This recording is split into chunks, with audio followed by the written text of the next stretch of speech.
Hello, hello. Welcome to Hacking HR's panel discussion, Leadership and the Employee Experience. Understanding the impact of leaders and managers on the employee experience. Today, we'll explore how leaders and managers shape the experience and careers of their teams and how that can impact our organization's success. First, I'd love to introduce myself. Hi, everyone. I'm Jess Goldberg. I teach leaders how to communicate with influence. I run manager training programs, workshops, and offsites. And I also teach leadership and communication skills at Columbia University. But today, the most important people are our panelists, and I'm excited to bring them in. We have a powerhouse group of people that you are going to be learning from today. So let's welcome in our panelists. Welcome, everyone. Welcome. You are all very lucky. I've been with many of these panelists before, and they are incredible. I'd love to start and introduce each one of them.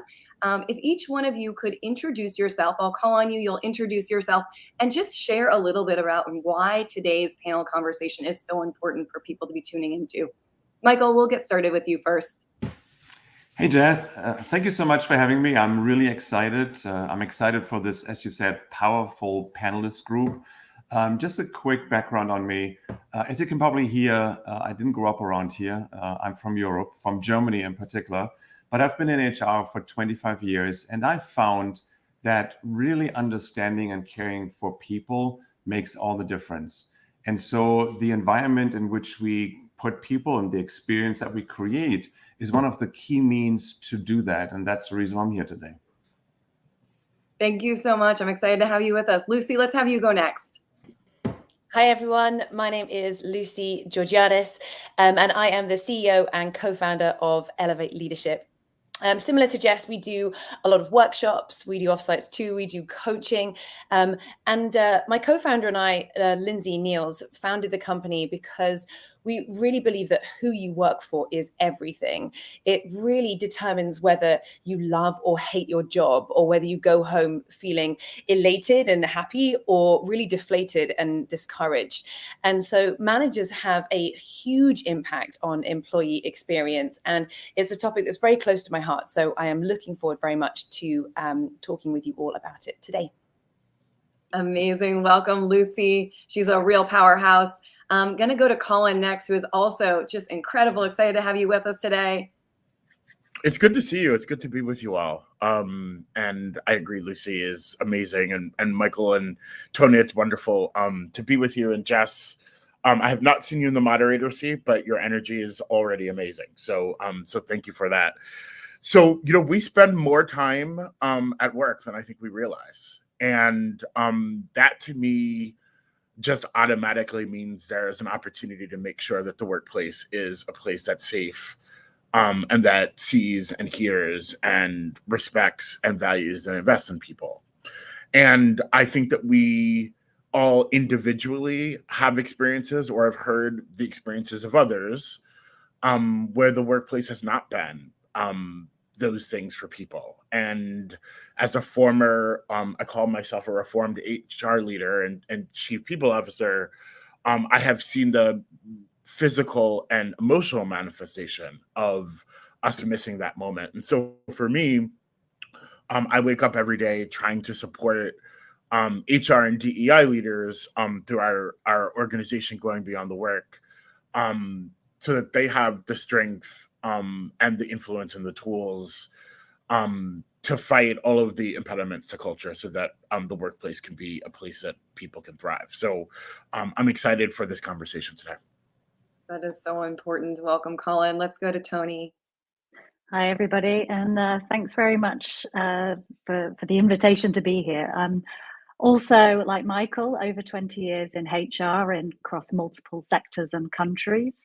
But currently, I'm living in Amsterdam, where I'm founder of the Yellow Box, which is a people and culture advisory service.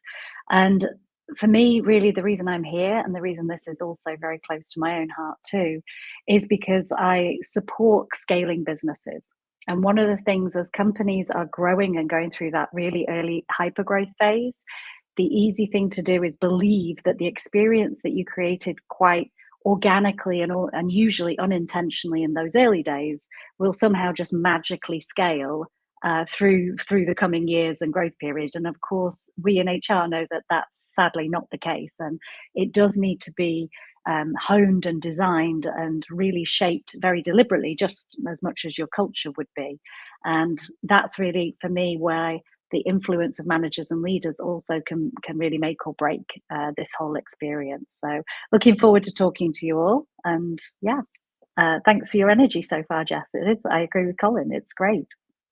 Thank you so much, Tony. So really, we have just a wide variety and wealth of knowledge in these panelists today. And what I'd love to kick us off with is, so today's panel, the title is Leadership and the Employee Experience, understanding the impact that leaders and managers have on the employee experience. So let's start with the kind of fundamental. Why does the employee experience even matter?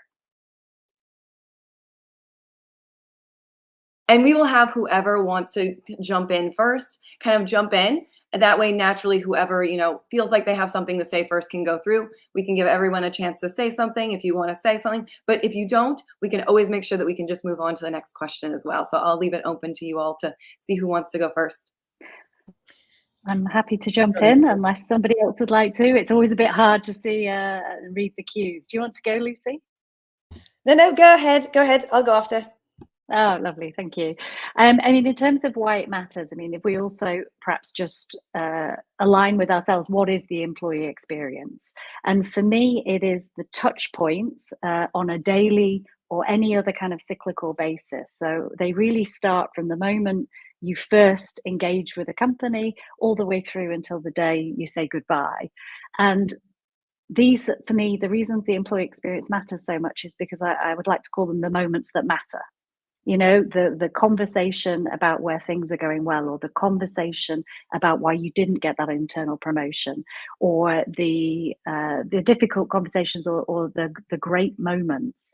All of them add up. These very small moments add up to your overall experience of working with that company. But it also then translates through to everything from brand reputation through to how long that person is going to stay with you, the retention, the way they engage with their colleagues. For me, it really impacts every facet of that person's journey with you, and ultimately as well, how engaged they're going to be with it. Yeah, absolutely.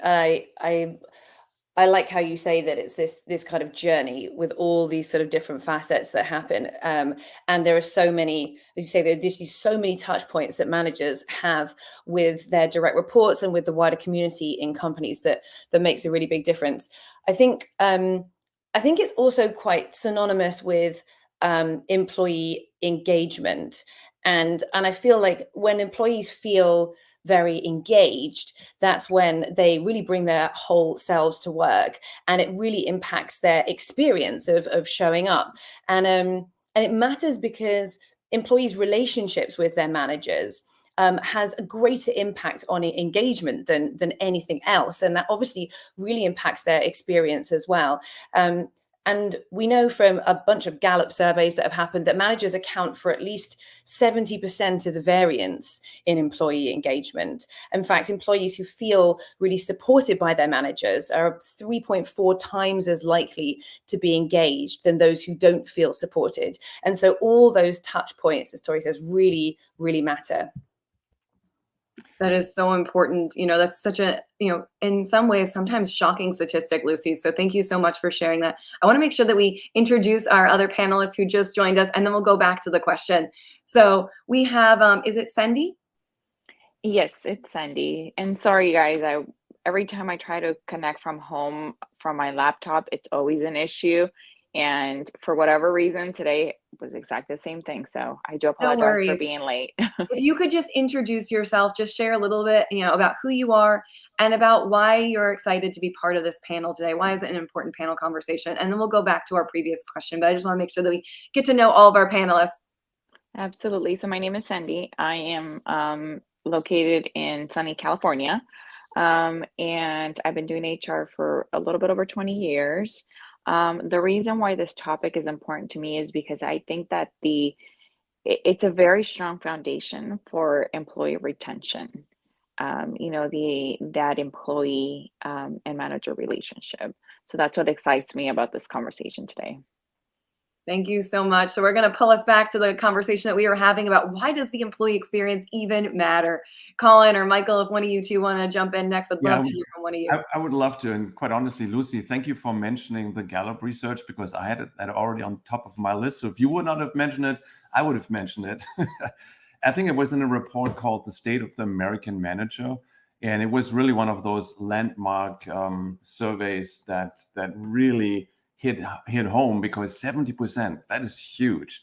But that's really indicative of how influential managers are. I didn't mention earlier for whom I'm working, and maybe now is a good point to do that. So the company is UKG, and UKG has a sidearm which is called the Great Place to Work organization. And so the Great Place to Work organization is all about the employee experience and employee-centric environment. So I call myself an evangelist. I used to call myself an evangelist for this. That's how important it is. I just wanted to add that quickly. Yeah, I would briefly add that I know that for this particular audience, the conversation and the impetus to get to a stronger place when it comes to the employee experience is rooted in the fact that we want people to do great work, and we want people to feel good about the work they're doing and the place that they're doing it for, who they're doing it for. But we also work for people who need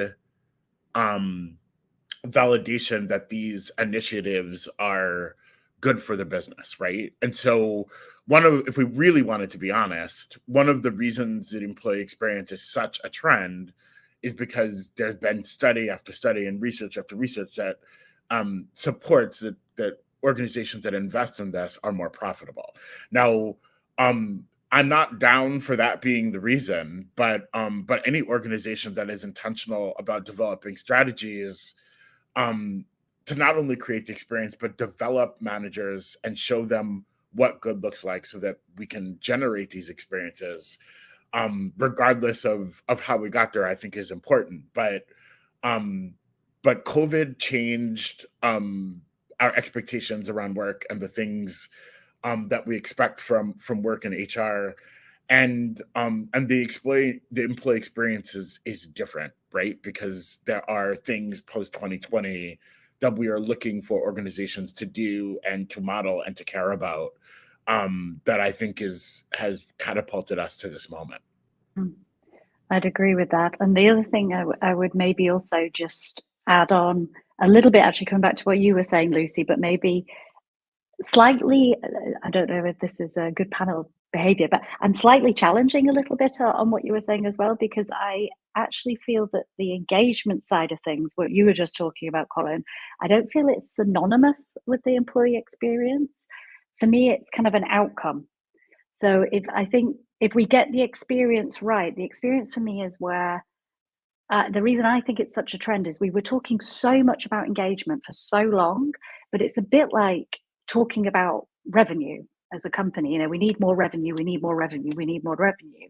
Yes, we do. We need more profit, we need more revenue. But of course, just focusing on that without the kind of, okay, well, how are we going to get there? So in my mind, at least, employee experience is the how do we get there? That's how we drive engagement, by building all of these repeatable moments in a way that are engaging. So some of the initiatives you were talking about, Colin, for me, I see them as elements of experience that we hope, indeed, if we get the right way, we end up with an engaged audience. And I agree, because of COVID, the expectations of that experience and what those moments are has kind of fundamentally changed over the last 4 or 5 years. Yep, agree. Better way of putting it, Tony. It's an outcome. Don't worry, aligned. I'm never sure if we're supposed to get into sometimes challenging each No, other. that's totally fine. But it's cool. Yeah. No, it's better to get the semantics right. You're right. It is an outcome, a bit like, bottom line profitability is going to be an outcome of getting the experience right completely. I think challenging is perfectly fine. And we have a referee in Jess, so if it gets out of hand, she can always pull it back, make sure that we don't overstepping. But yes, I agree as well. I think it's really important to understand. Colin said expectations have changed, have quite a bit. I've done research for the last 4 years around employee expectations, and the picture has changed dramatically from pre-pandemic to post-pandemic, as we all know. And so addressing these employee expectations, being aware of them, and then addressing employee expectations can lead to a much better employee experience. And yeah, this is also tied to financial outcome, but just making that connection between understanding what employees expect these days. And our research, by the way, found that almost two thirds, 63% of what today's employees want is not of monetary nature. It is they want to be seen, they want to be heard, and they want to feel connected. Now, that's the high-level groups, but just understanding that piece of it, I think, can really shift companies in thinking differently about the employee experience. Most Thank you so definitely. much I love for that You know, I'd love research. to just make sure that we move on and we get Sandy to be able to have a conversation and share her thoughts on this one, and then we'll move on to our next question. So, Sandy, if you just want to share with us a little bit about, why does the employee experience really matter? Well, I think that a lot of it has already been covered, right? So I think into this question, I joined a little too late regarding it. But I might repeat some of the stuff that has already been shared, so I do apologize for that. But I think it matters. One, I mean, like it was just previously mentioned, if in order for you to get the best results, you have to, you know, it's like watering a plant, right? You want your flower to bloom, you have to water the plant, you have to take care of it. And I think realistically, that's how it is with employees, right? If you water them, you develop them, you help them feel that they belong, that they're part of the company, that they are valued, that you are willing to take their suggestions. And let's say, for example, you cannot do something about what they're suggesting at that current time. But at least if you say, hey, you know what, we are not at that point just yet, we're working towards it.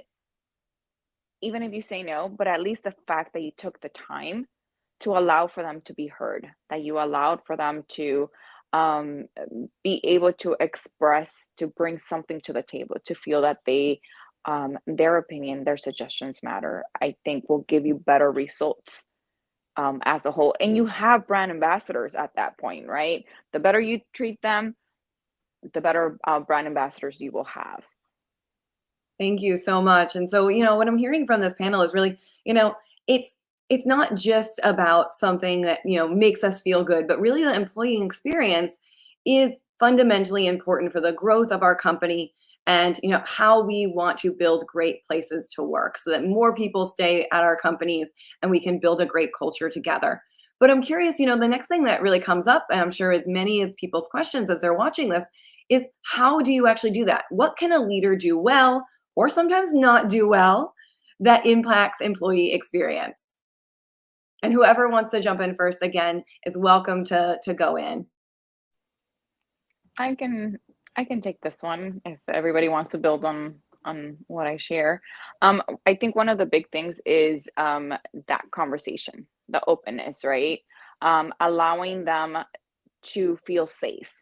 And I think that comes from the managers, from the leaders.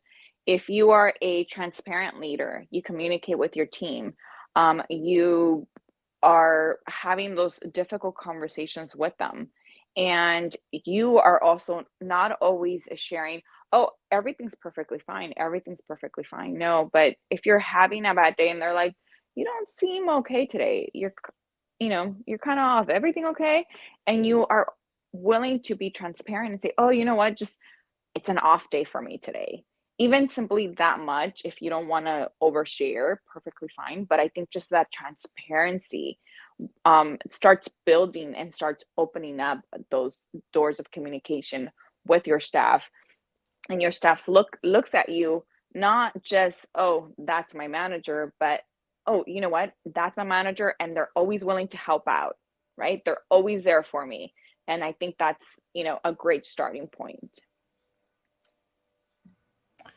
And to build on what Sandy just said, I would make it a little broader to say building a trusting relationship with employees is a critically important foundation for a positive employee experience. And so the question I think, Jess, you ask is, what is it managers can do? I think focusing on building trust, being perceived as trustworthy, is one of the key steps that really lays a foundation for the entire employee experience. And in the end, it's not about the ping, and I know this is cliche, but it's not about the ping pong table or the catered lunches, because they, while they're nice to have, they don't really count much if there's no trust relationship between me and my manager or between employees and the company.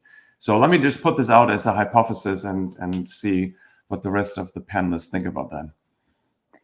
Yeah, most definitely.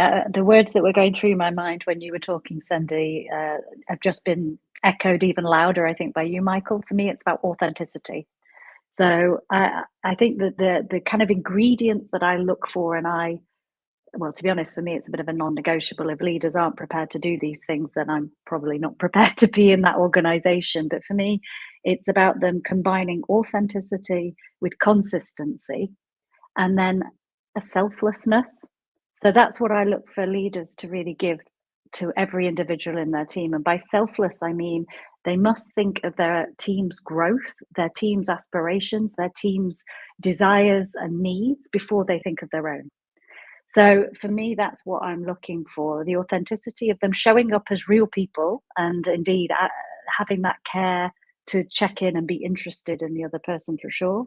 To be consistent, I think, is really important as well, though. What I don't want is these kind of different experiences showing up in different teams according to, whether that particular leader is a nice guy or not. I that's not a way for me to think about scaling the experience. It needs to be rooted in some consistency, whether that's values or process. And as I said, I think that third piece of them being selfless enough to really focus on the needs of their team before themselves. That's what I'm really looking for in terms of the impact. I think we in HR, we can design all the touch points, but we cannot replicate or replace those three things in the manager or the leader that's standing in front of them. I think that's a great summary. I don't think I have any extra pieces to add in that. I mean, it's authenticity, it's trust, it's consistency, and it's a selflessness. Those are, and then I think all other attributes that we could talk about or dig into, ways of how do you be more authentic, or how do you keep consistency, or how do you think about being self-aware enough that you're selfless, and how do you build trust with your teams, are all the how parts, where I think that's a good summary of the what really one needs to do in order to impact employee experience as a manager. Yeah, thank you so much, Lucy. You're driving me right towards that next question. So we've been talking, about that, trust and authenticity and all these elements of kind of relationship building are critical to the employee experience. Let's, as Lucy mentioned, let's talk about the how. How do we practically build better relationships as leaders with our employees? How do we build more trust? Are we more authentic? Any of these elements. Could you talk about some of the practical tips of how we actually do this? Well, now you're talking. You'll never get me to stop again. Why don't we take, I'm just wondering whether we should take beach piece in turn, whether I'll talk about authenticity to start with, and give some tips on how we can think about being more authentic as we show up as managers for our teams. And then maybe other panelists can either add on to that or pick a different attribute that we talked about. But I think managing with authenticity is not just a nicety or a feel-good thing to do. It's really one of the most important things you can do to build trust and psychological safety on your team. And I think it obviously increases team effectiveness and innovation and productivity, but there's quite a few things that you can do if you're not sure whether you're showing up as authentic or not. And the first thing is just to make sure that you know that you can't be everything to everybody, which I think is a temptation that leaders often fall into. And it's actually the number one thing that makes you show up as being inauthentic when you try and do something that is not, you try and be somebody that you're not. So I often say to folks, try and pick 3 words that you would really hope that other people on your team would use to describe you as a leader. Just pick those 3 words for something like approachable, fair, inspiring. But having your 3 words helps you define what authentic means to you, and it helps you act as a North Star.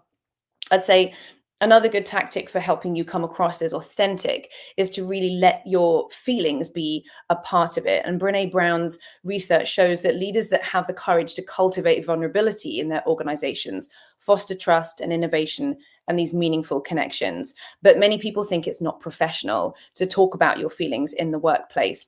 And I know there's some cultural divides there as well.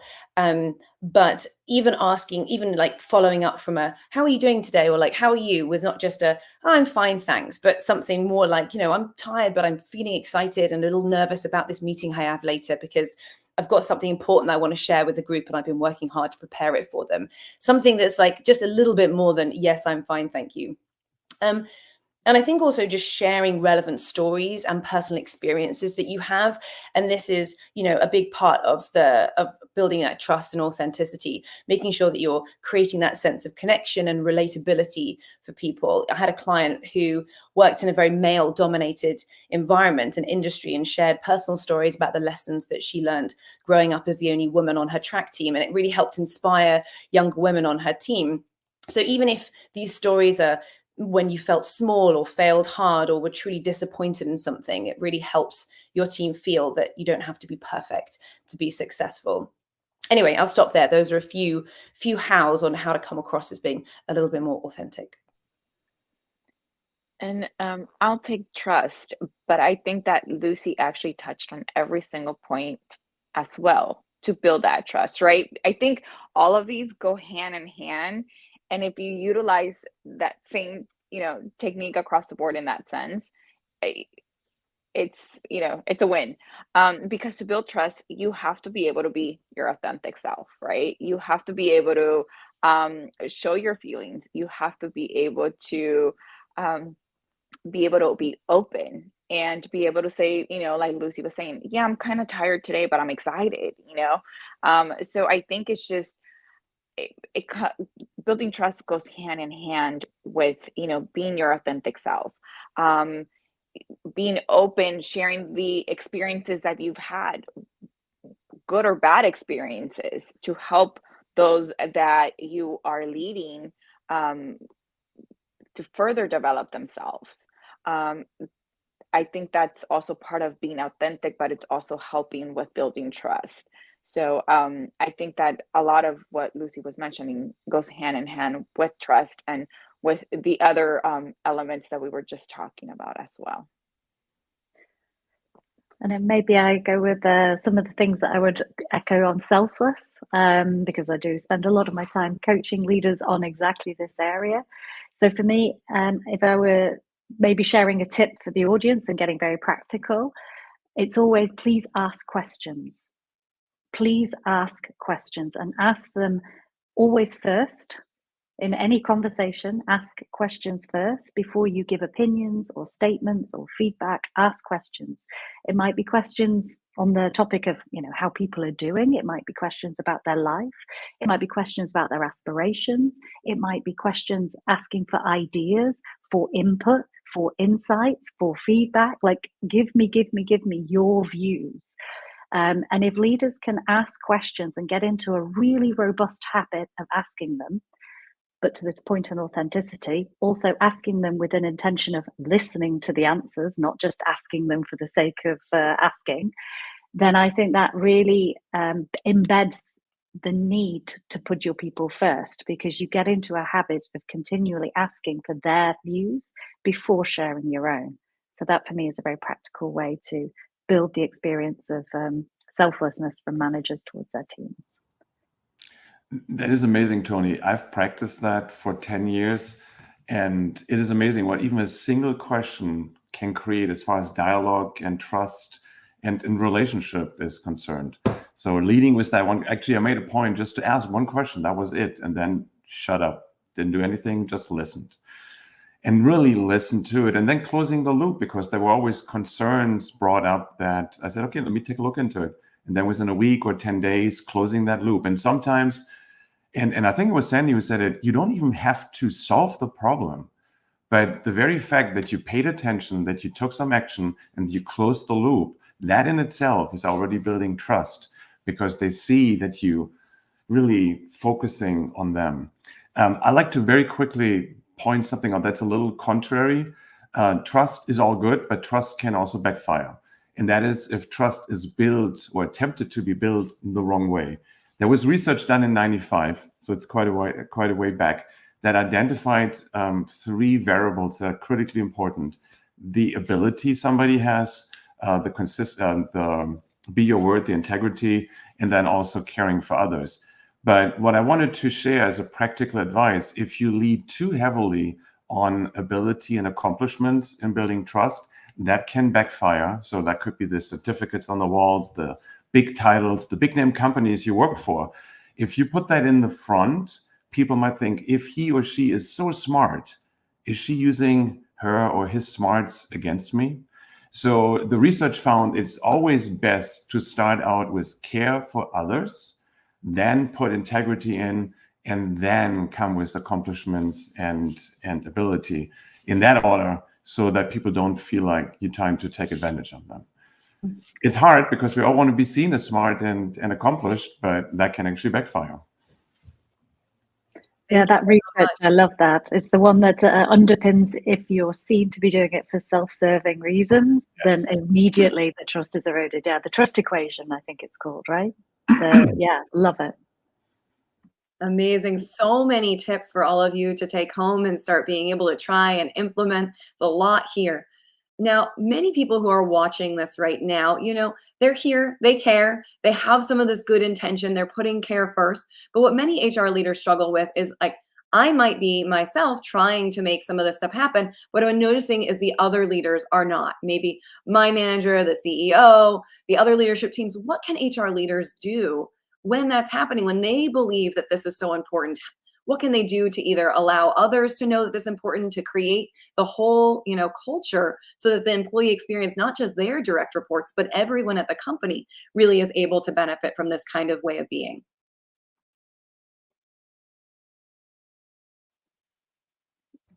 I know what I would start with. It would be the same thing I just said, though. Questions. Why? So do they not think it's important? Do they not understand? Do they not understand their role? Do they not care? What is the reason? Because that will help any HR person get under the skin of the solution. I would always advise HR never to go in with the you must do this because I say it's important. It's more, why wouldn't you think it's important? What is it that we need to discuss? Because it's such a no-brainer that if there is a blocker in the way, it's really important to understand what that blocker could be. So for me, it would come back to the starting off with questions again. And Tony, if that works, that would be my preferred approach as well. I found especially CEOs and CFOs, they need something more tangible. They need something to hang their head on. And so there is actually a very interesting piece of research done by the Great Place to Work organization over a 24-year period. But let me maybe back up by saying what the Great Place to Work organization does goes all into a mechanism that's called the Trust Index. So this entire mechanism is about asking questions and finding out from employees how they rate their employers. But again, the engine is called the Trust Engine.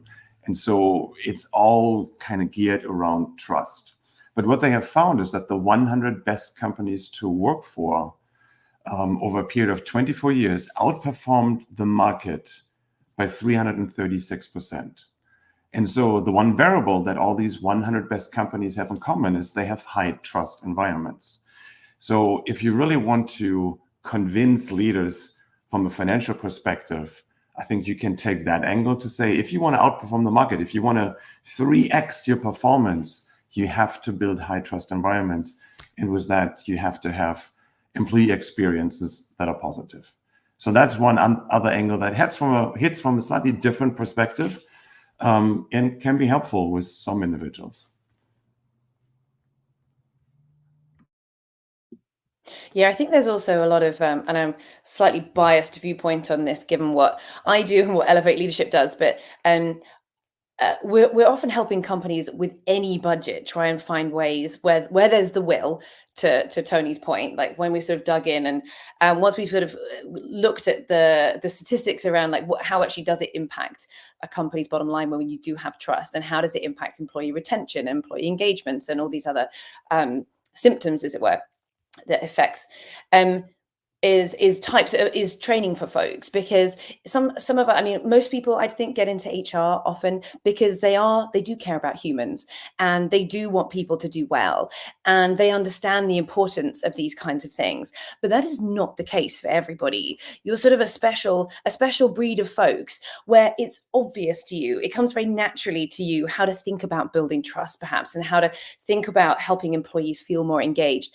But it never ceases to amaze me with my work how that's actually not the case across organizations, and people do need some help. And there are lots of free things you can do, even where to help train people in how to ask great quality questions, how to show up with authenticity, like very practical tips on how to build trust with your team. Google have got great open source documents on how to build psychological safety that they put out after they ran their big project Aristotle, that you can find with a very quick Google search.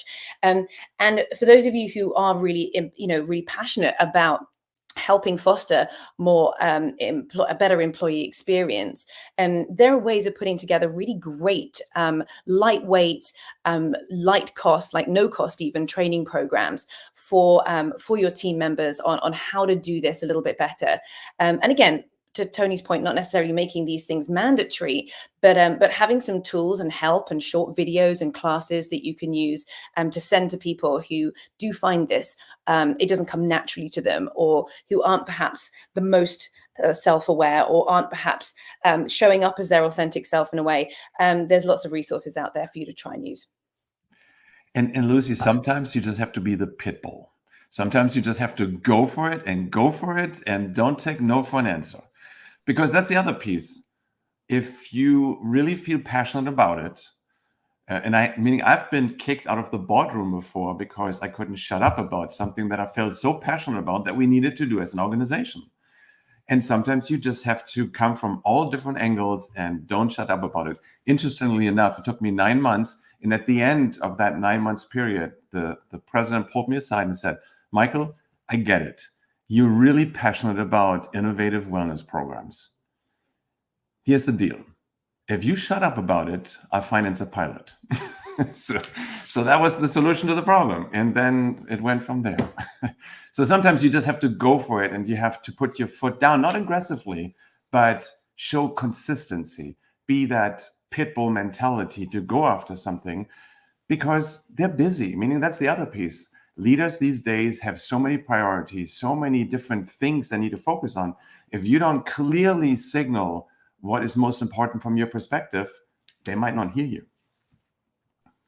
Another thing that I like to do is I plant the seed. And how do I plant the seeds? So every day I actually send out quotes, not just to our leaders, but I will send a quote to our HR team. And if it's something that I am trying to kind of gear them towards, push, I kind of stick to that same theme of quotes until I start seeing some results in my one-on-ones with them, right? The other thing I do is bite-sized knowledge. So I will put together a bite-sized bit of, like how to be more consistent, how to be more, emotionally intelligent. Little things, because again, like we mentioned, right?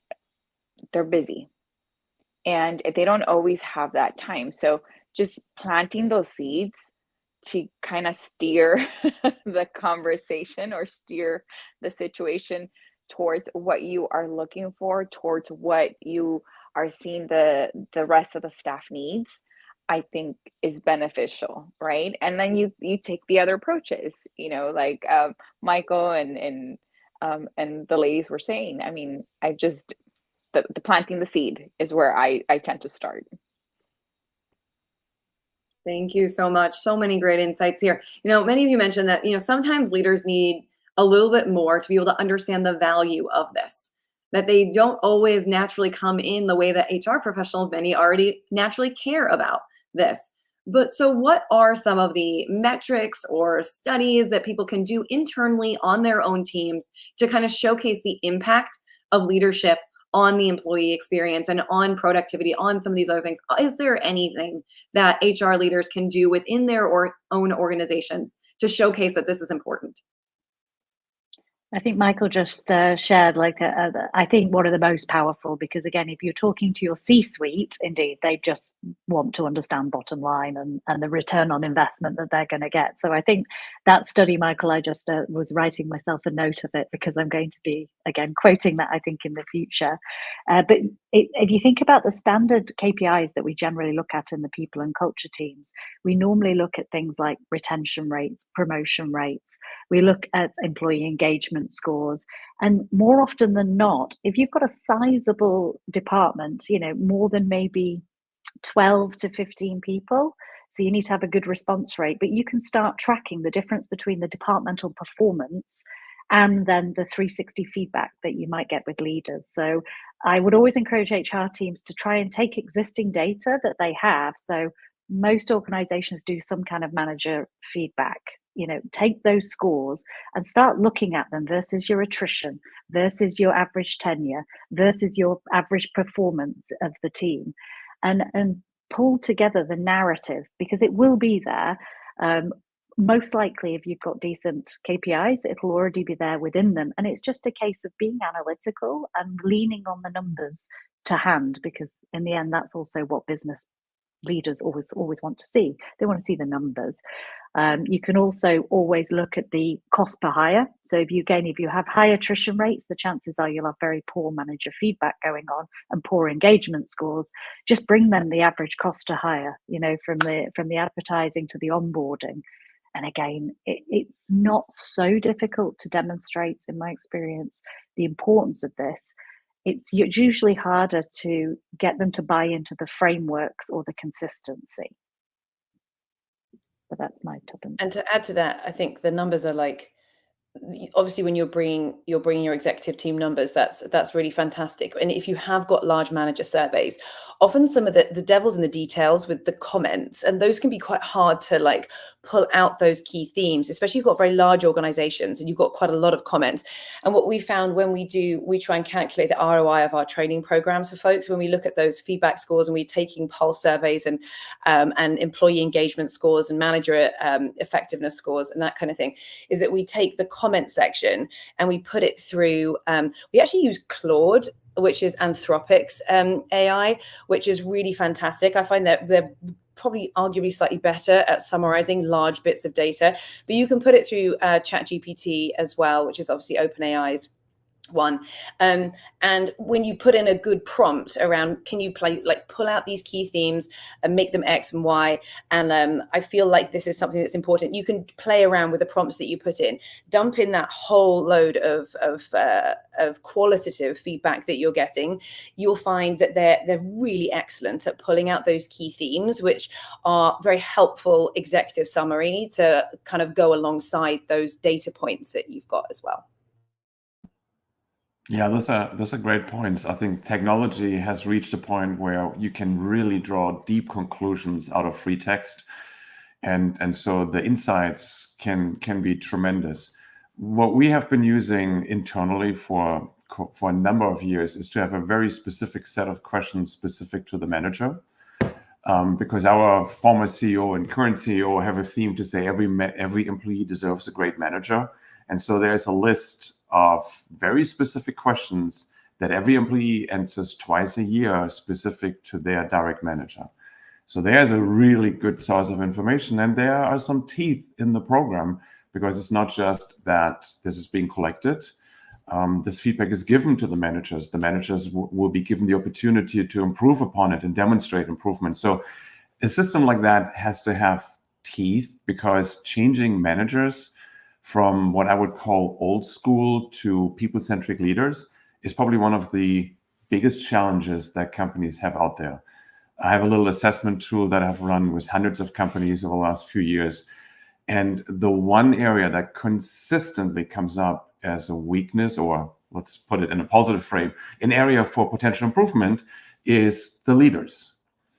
And so when I then asked more specifics around, so why did you rate this a 2 out of a scale from 1 to 5? Then I get the horror stories about they will never change. This is so terrible. So giving managers feedback and opportunity and also some teeth in the program to change is critically important.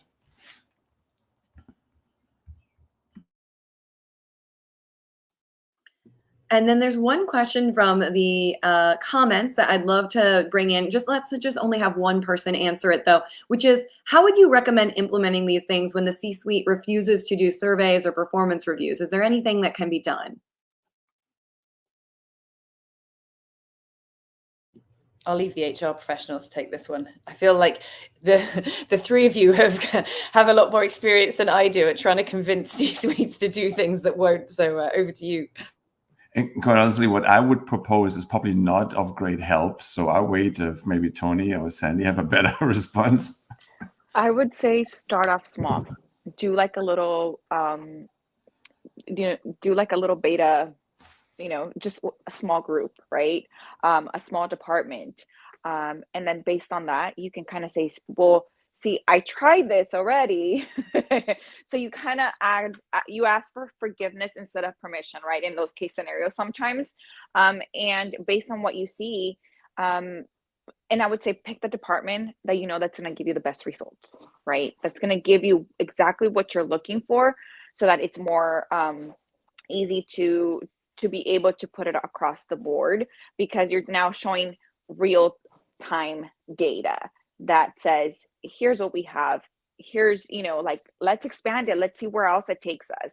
But you already started small and then you can expand. Thank you so Fantastic. much. I would do exactly the same, Sandy. And I would just say one extra thing. I know Jess was like, we just have one person, but just to add on to what you said, Sandy, I think, great, just do something and ask forgiveness later. I think if they weren't, Bethany, sorry that this is the case that you're in, but I think if they won't do surveys and performance reviews, then you probably know that there's some things going on that leaders could do with some help for. So even if you don't have the data, it still doesn't mean that you can't roll out something to help people. And you can do that very low cost as well without having to get budget from the C-suite. So I think sometimes it doesn't matter too much if they aren't convinced per se, and you don't have the perfect data to convince them with. Just rolling something out to help folks can be a good start. Thank you so much for that. I'm going to take us in a little bit of a different direction. We have a lot of things that are changing, as we've moved to a hybrid model at work. What are you guys seeing in terms of how leadership strategies need to evolve or shift as we have a now remote or sometimes hybrid work model? So how does it affect the employee experience? What do leaders need to do differently now that they're not in person, able to build trust in the way that they used to be able to by connecting as often, by being in person? So what can they do instead? I think one big factor will be one-on-ones, right? Having one-on-ones with your team, I think it's a very big indicator, and it will help tremendously to continue to build that trust, to keep checking in on that employee. And the reason why I say that is that not everybody's made for hybrid, not everybody's made for remote, especially for remote, and I'll give you an example. I had an employee that he went from always been in the office to working for us under a remote role, and ended up leaving us within, I wouldn't say 2-3 months. And the reason behind it was because he's like, this is just not, I can't, I have to be in the office. I have to be able to have people around me. So how can we fix those things? One, create an environment where you have those one-on-ones. Two, have those Zoom, let's say, for example, I want to be able to feel like I'm in the office, but I'm home, and I can just have, a Zoom meeting room type of thing where there's another person in that same Zoom, and you guys are not even interacting, you're not even talking, but you don't feel like you're alone, right? So there's little things like that can be done to help with that with that engagement, and to also help with that still building trust. Having team building events where you do them virtually. We used to do, I started doing this by not paint by numbers, but where you send out like the little paint brushes and then you guys are doing it instruction wise. I did that as for a team for one of our teams, and then we actually did it company wide. And little things like that where you're building and you're doing team building events, you're doing let's say monthly lunches where you send out an Uber Eats code or something like that, where the company pays for the lunch, everybody just kind of joins in. Just little things like that, I think, help out with engagement, with continuing to build that trust and still feeling that sense of community and sense of belonging. We did a virtual baby shower, like things like that you can, help, I think would go a long way. And I would add on to those, perhaps if I zoom out a bit more, because I think those are great examples of the touch points, that maybe what I would say is, I think in the hybrid model, you have to be much more deliberate about the employee experience you want to create. And you have to be very specific about how you want to create it, because all the organic opportunities are gone, more or less. So as Sandy was saying, she's very intentional then about, okay, we are going to do this lunch, because it's not like we're just sitting in the office and then we can say, hey, let's go grab lunch. No, we have to be specific. And I think the challenge with that is these very specific activities can come off as inauthentic because they are not organic by nature. They cannot be organic because we've lost the ability to be organic if we're not in person. And it's actually one of the reasons that I am a bit controversially not in favor of fully remote teams, because I do think everything just takes more effort, because you have to be so intentional. If you leave a leader who's not really an extrovert, not high on the care, and is really performance driven, they probably will never spontaneously touch base with anybody in their team if nobody makes them do it. And it's terrifying, but it's true, and I've seen it happen. So I would zoom out and say, if you are going to be much more remote in your team, then you better get very specific and very directive with the employee experience and the employee touch points that you expect every manager to have. And as an HR professional, I think you have more ideas of how to do that, to Tony's point, at your fingertips. And I think, and again, things might come more naturally to you, like, let's do a team this, let's a lot of the examples that Sandy shared. But unless you write those down and you share those with managers and team leaders, it's really hard for them to come up with those ideas for themselves. Even things like just making sure at the beginning of every team meeting, you do like a really, really short icebreaker. And there are some really fun questions and great websites that you can find these to generate them if you want to. But even sharing the website that's going to generate the icebreaker for you in the team meeting you're probably going to need to go to that kind of level of detail and specificity, to Tony's point, in order for people to incorporate them into their day-to-day. That lift has got to be so small for people to change their behavior, for those folks who do fall into that category that Tony's talking about. I love everything that has been said, and I've participated in many of these type of events, and they do work. But I also caution not trying to replicate the in-office environment in the virtual setting, because I think there is an opportunity, going back to trust, to trust employees that they get the work done, and to give them the freedom on how to do it. Meaning, establish guardrails by all means. But if they need to take off 3 hours in the middle of the day, which is core working time, in order to do something for themselves, allow them to do that, but trust them that they will get the work done. And then have the bi-weekly, weekly touch points with the leader. And don't talk necessarily all about work. Make it very specific to get to know the person on the other side. These days we have, I think in our business with 16,000 employees, we have close to half that have joined during or after the pandemic. And so some of them have never been in an office. And so you get to know them in a virtual capacity. And so it's just, I think, trust and really feeling comfortable as a leader to extend that autonomy that individuals can operate in is very important. We've done and gone through so many things today. You know, we've talked about the employee experience, why it matters, that it's not just something fluffy or something feel good, but it's actually tied to real metrics in the businesses.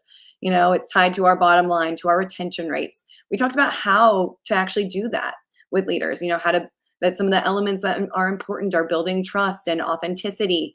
We talked about how to work through when our leaders don't believe that this is important and how to break through some of that. You know, as we wrap up today, what I'd love for each of our panelists to do is, you know, if you could just share one final, is there something that I didn't ask about that you want to make sure that people know about this? Or is there just something that you want to double down on as we wrap out? So would love to hear from each of you, just either doubling down on something that you want people to take away or sharing something additional that wasn't spoken about yet.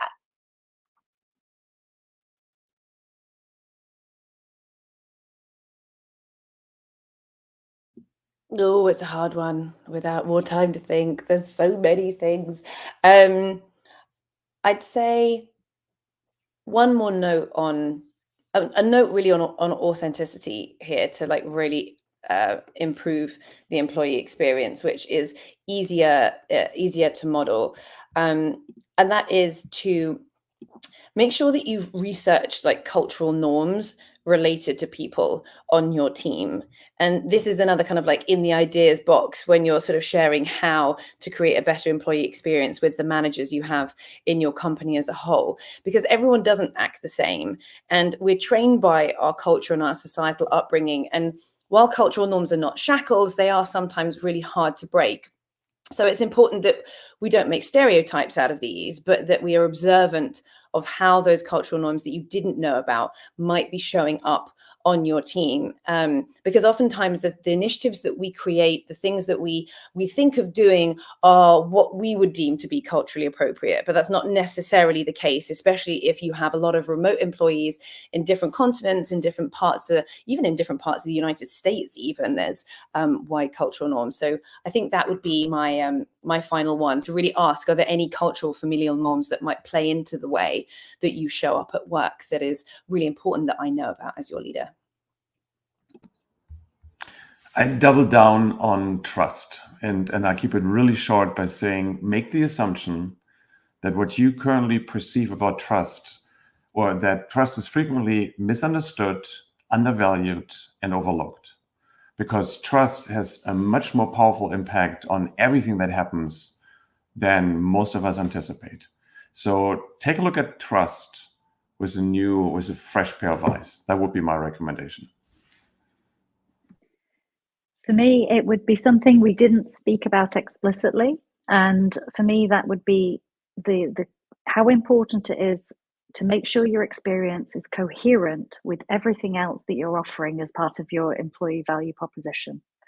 So your values, your culture, the story that you tell, the opportunities you give, they must be consistent. There is no point trying to design an employee experience which is all about, I don't know, speed and innovation, if your company is actually about regulatory enforcement. You know, you must build something that's consistent with your total company picture. So make sure that you always take a zoom back and a step back and say, okay, how does this stack up with our aspirations, our values, our mission, and who we are and what we stand for? And make sure your employee experience is a reflection of all of that, and it's not going to fight against it. And I will just say, be your authentic, raw self. Don't be afraid to be it, right? Be willing to share your experiences of things that did not work for you, right? Where it went wrong. Why? Because you want to actually develop, and you want others to learn from your struggles, from your pain. And that will, I think, will help with building that trust and coming and looking like authentic, right? Because we are sharing, we are being vulnerable, we are helping to get them to understand that we all made mistakes. We are human, and you know, we can all grow and learn if we're willing to be teachable and coachable. Thank you all so much. You know, just by being today here, listening to this panel, you're already on this journey of creating a better employee experience. You know, most people are not doing this, not spending an hour of their time. So thank you all for being with us today. We hope to see you all again. Thank you to give it a round of applause for our panelists. I know, just put it in the, you know, comments in the chat, applause, hands for our panelists. Thank you so much, everyone. It was a pleasure to be with all of you. Thank you, everyone. Bye. Thank Thank you. you. Thank you, Jess. Bye.